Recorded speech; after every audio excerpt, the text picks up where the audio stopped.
Hey, everyone. There you go. Hello. There's that microphone. We just did a microphone check, and I'm like, yeah, we're good to go. We know what we're doing. Yes. Good Thursday morning, everyone. Welcome to the morning stretch. I just love this chance to just talk after the show about the show and other things you need to know. Yeah. I'm Tricia Sloma. Who are you guys? Kyrstyn Glover.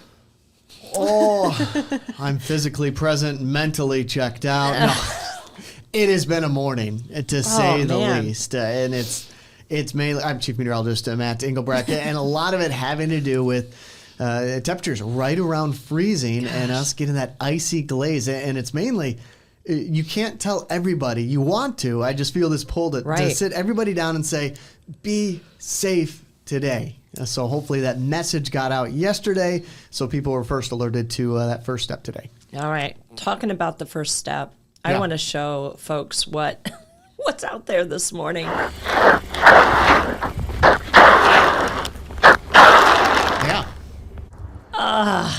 That is exactly what you stepped into this morning. And folks, if you saw this...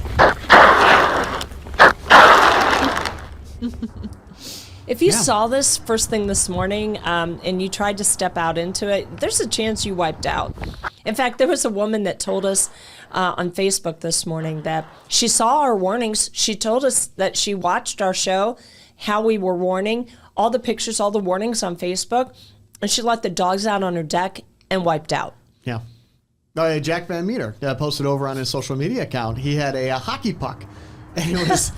NHL on NBC on the hockey puck. Yeah. So shameless plug there on Jack's part. But yeah, he just set it on his driveway, and his driveway was on an angle, and it just whoosh, right on down. That is what your feet will do. That is what your car will do in these kind of conditions. Thankfully, though, I will say it's not like that anymore. Like that is kind of irritating. Absolutely. Absolutely. But it's because of the temperatures, too, and that tells the story as well, doesn't it? Yeah, I think on Monday and Tuesday, I was using the phrase thermometer watching. Oh, yeah.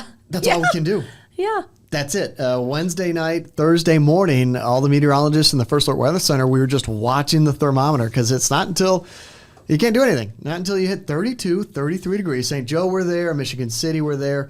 Rochester, we're still 2 degrees below that in South Bend. The ice is going to stick around and be rather patchy until you get to 32, 33. Wow. Yeah. Guys. And we had a lot of schools on delay, didn't we, Kyrstyn? Yes, we did.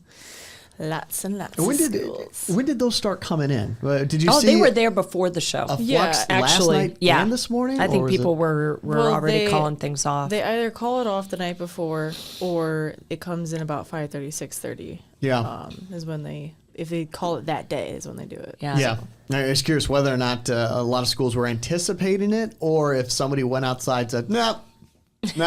Yeah. They wiped out when they let the dog out, right? Not doing it. A couple of the schools have closed this week because of illness. And NBC, if anybody's watching the Today Show, NBC just did a story, the flu and cold, bad, nasty viruses, including the norovirus, which doesn't do the upper respiratory thing. It's the upchucking and the diarrhea, all that nasty stuff. And it's going through households.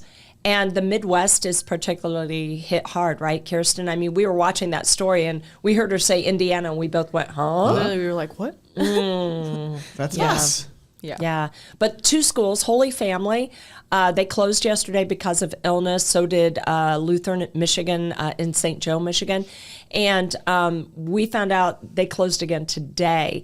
Now, Lutheran there in St. Joe, Michigan, they said it's because of the weather this morning, but you got to bet there's still some families recovering from the crud or whatever, and they're probably thankful to have another day off. I can only imagine.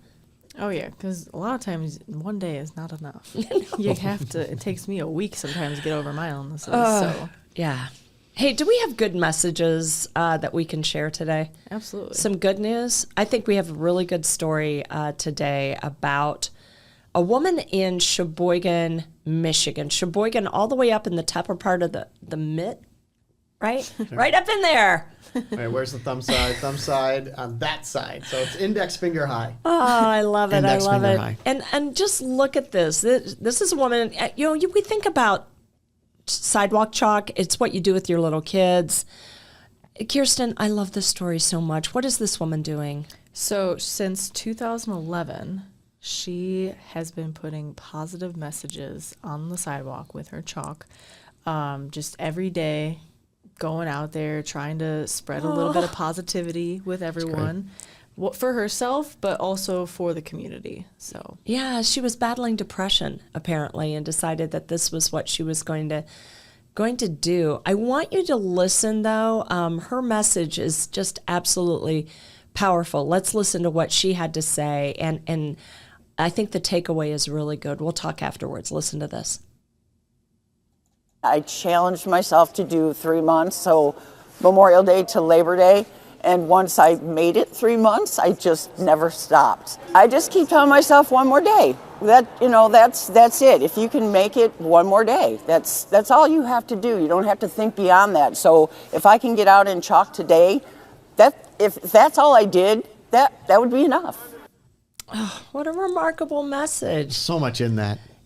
Absolutely so much in that. You don't have to look beyond this day ahead today. And if you can accomplish one thing or just have that little victory in your heart, I got to imagine that's going to be okay. Right. Yeah, we put a lot of pressure on ourselves every day to excel or be better than we were the day before. And what she's saying is chalking's enough.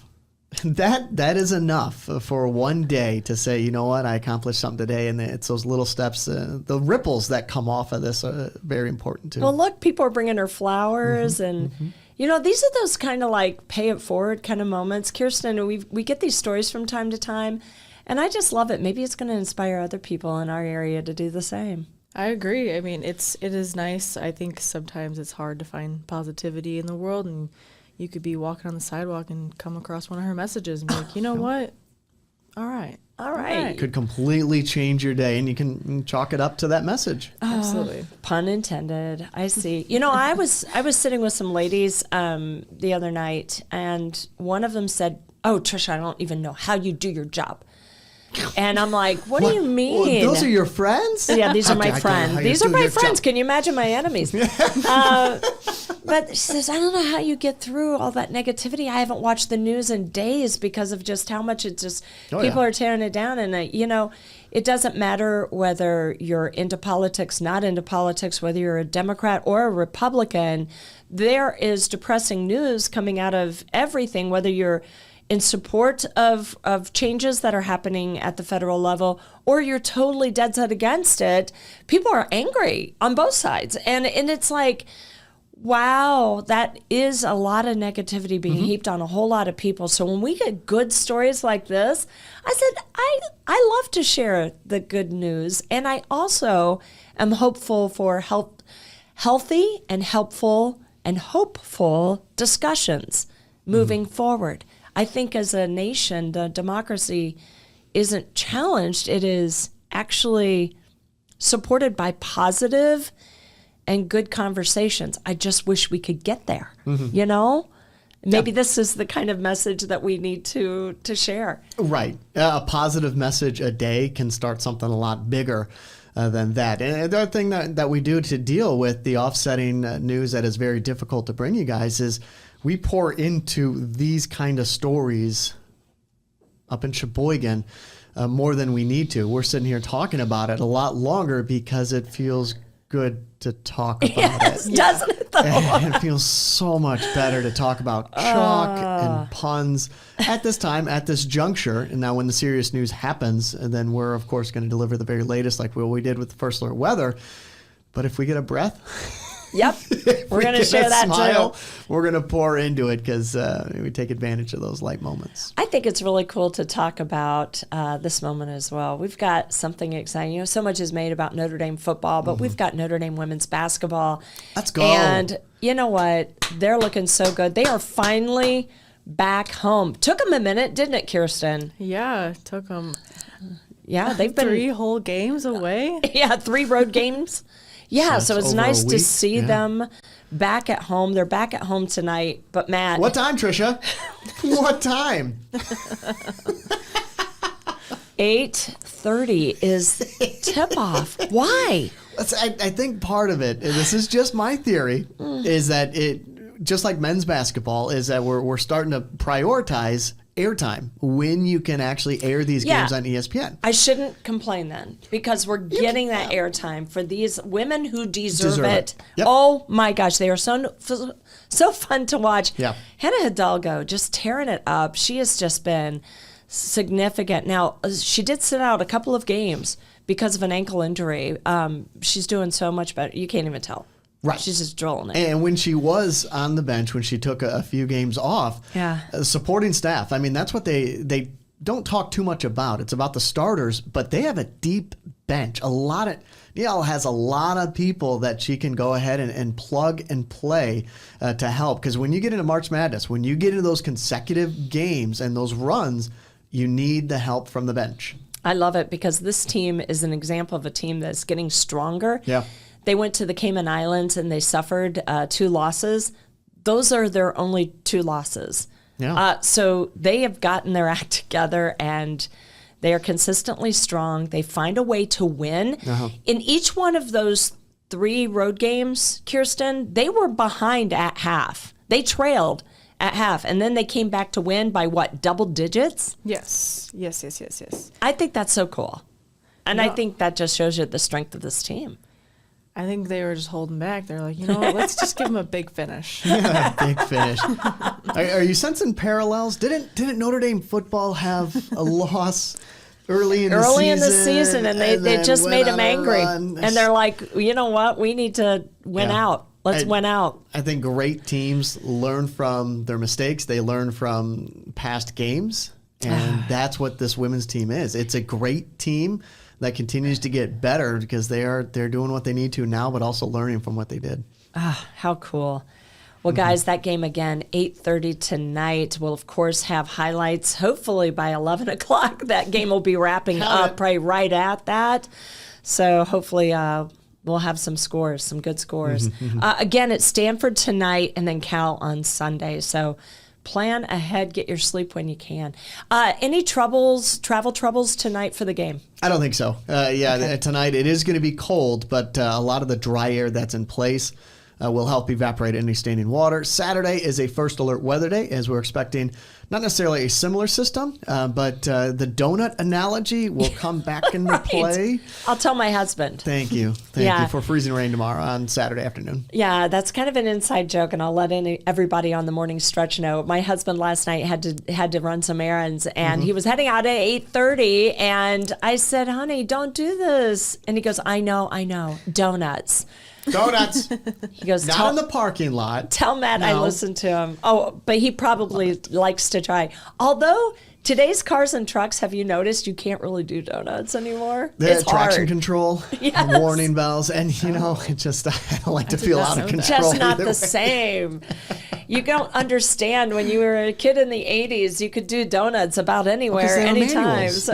It was a manual. You got the clutch, you're shifting gears, you can rev it a little bit higher. With an automatic? Automatics now. It's not as easy. Good thing I've never tried. Right. Don't you dare. Don't you dare.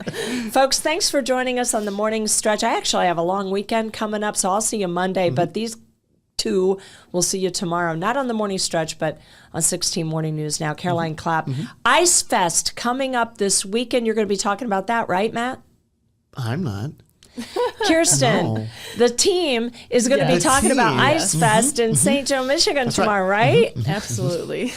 Me personally. All right, so tune in tomorrow. Caroline Clapp and Matt Engelbrecht will have the details of Ice Fest in St. Joe, Michigan. So make sure you tune in. That's it from here and the morning stretch. Have a great Thursday, everyone.